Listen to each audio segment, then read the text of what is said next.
안녕하세요.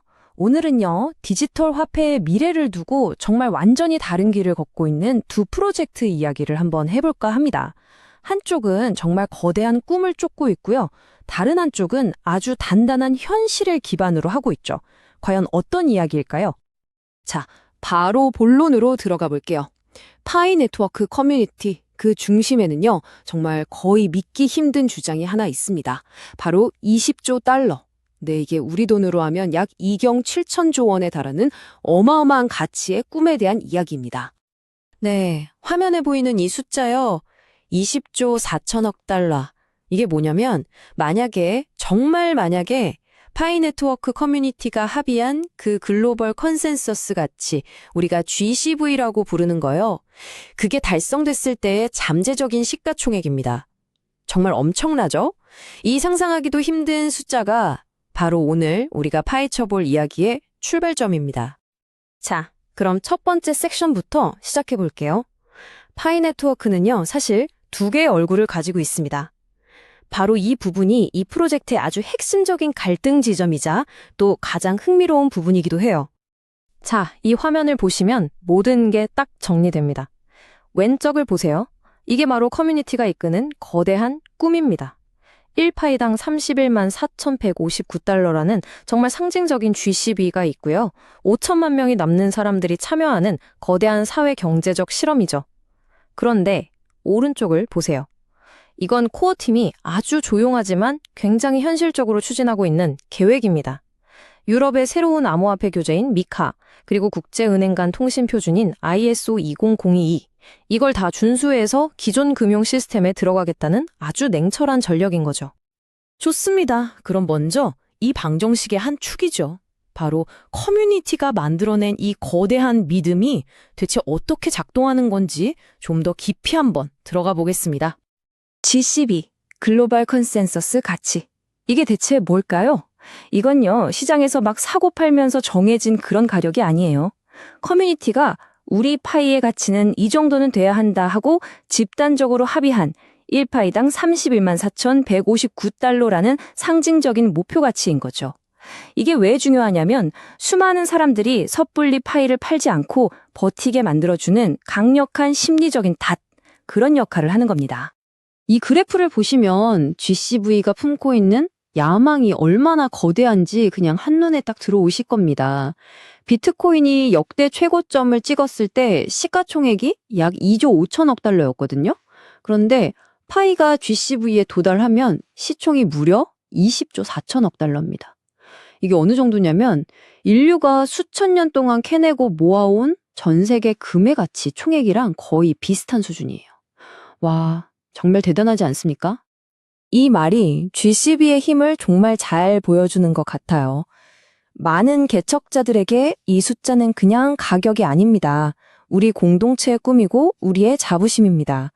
바로 이런 마음 때문에, 이 심리 때문에 수많은 사람들이 헐값에 파이를 팔지 않고 계속해서 가지고 가게 되는 거죠.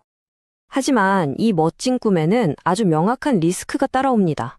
한번 상상해 보세요. 만약에 오픈 메인넷이 딱 열렸는데 실제 시장 가격이 GCV랑은 비교도 안 될 정도로 낮게 시작된다면 어떻게 될까요? 엄청난 시장 가격 쇼크가 올 수밖에 없겠죠. 그럼 GCV를 굳게 믿었던 사람들과 그럴 줄 알았다는 현실주의자들 사이에 커뮤니티가 완전히 쪼개질 수도 있고요.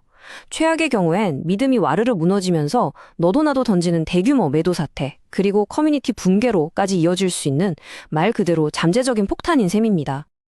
자, 그럼 이제 완전히 정반대의 길을 걷고 있는 프로젝트를 한번 살펴볼 시간입니다. 거대한 꿈에서 시작하는 게 아니라 아주 탄탄하고 검증 가능하고 그리고 규제에 딱 맞는 인프라를 까는 것부터 시작하는 그런 접근법이죠. 바로 인터링크 네트워크입니다. 이들이 내세우는 건 진짜 사람들의 인터넷이라는 개념이에요. 이게 무슨 말이냐면 봇이나 가짜 계정 이런 거 말고요. 진짜로 검증된 실제 인간을 기반으로 해서 새로운 웹3 생태계의 기초를 만들겠다는 아주 명확한 철학을 가지고 있는 거죠. 인터링크의 핵심 기술은 바로 이 인간성 증명이라는 건데요. 영지식 증명, 이게 좀 복잡하게 들릴 수 있는데 아주 간단하게 풀어서 설명해 드릴게요. 자, 먼저 실시간으로 얼굴을 스캔해서 당신이 그냥 사진이나 영상이 아니라 진짜 살아있는 사람이라는 걸 확인합니다. 그 다음 단계로 이 스캔 정보를 바탕으로 암호화된 증명서 같은 걸 만들어요. 마지막으로 이 증명서는 당신의 민감한 얼굴 데이터를 그 누구에게도 보여주지 않으면서도 네트워크에 딱 한 가지만 알려줍니다. 이 사람은 진짜 사람입니다. 하고요. 그러니까 개인정보는 완벽하게 지키면서도 한 사람당 계정 하나라는 원칙을 지킬 수 있게 되는 거죠. 인터링크의 설계를 뜯어보면요. 처음부터 진짜 현실 세계에서 쓰일 걸 염두에 두었다는 게 보입니다. 일단 봇을 이용한 부정채굴이 원천적으로 불가능하고요. 여러 블록체인을 지원하는 지갑에 QR 결제 시스템까지 갖췄죠. 또 재밌는 게 일반 사용자를 위한 토큰이랑 파트너 기업을 위한 토큰을 아예 분리했어요. 그리고 팀이 가져가는 물량은 무려 180개월, 그러니까 15년에 걸쳐서 아주 천천히 풀리도록 설계했습니다. 심지어 최종 목표는 뉴욕 증권거래소나 나스닥에 상장하는 거라고 하니 방향성이 아주 명확하죠. 결국 인터링크의 전략을 한마디로 딱 요약하면 인프라 먼저, 규제는 준비 완료. 이런 접근법이라고 할 수 있습니다.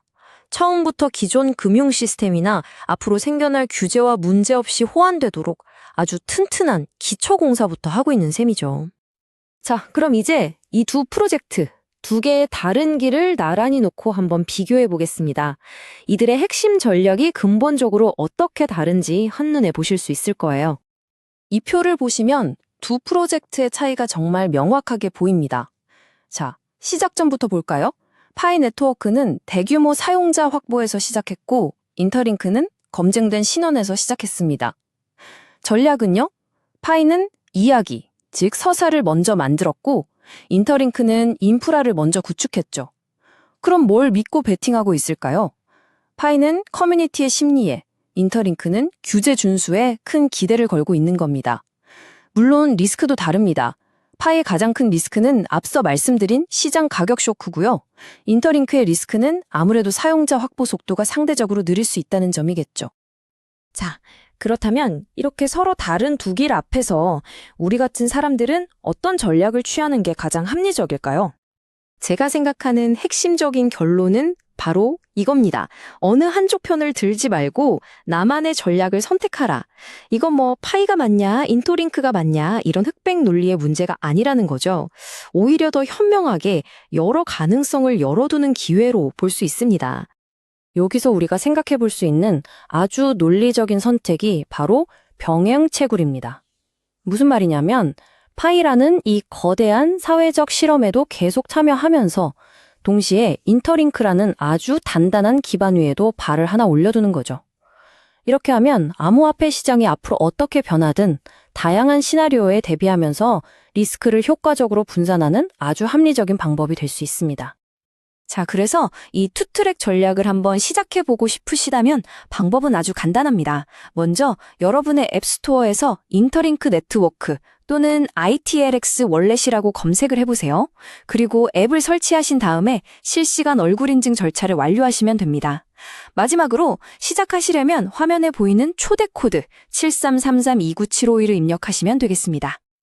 자, 미래는 과연 거대한 대중의 움직임이 만들어낼까요? 아니면 철저하게 검증된 인프라 위에서 세워질까요? 이 질문이야말로 오늘 우리가 살펴본 두 프로젝트가 우리 모두에게 던지면 가장 근본적인 화두가 아닐까 싶습니다. 여러분의 생각은 어떠신가요?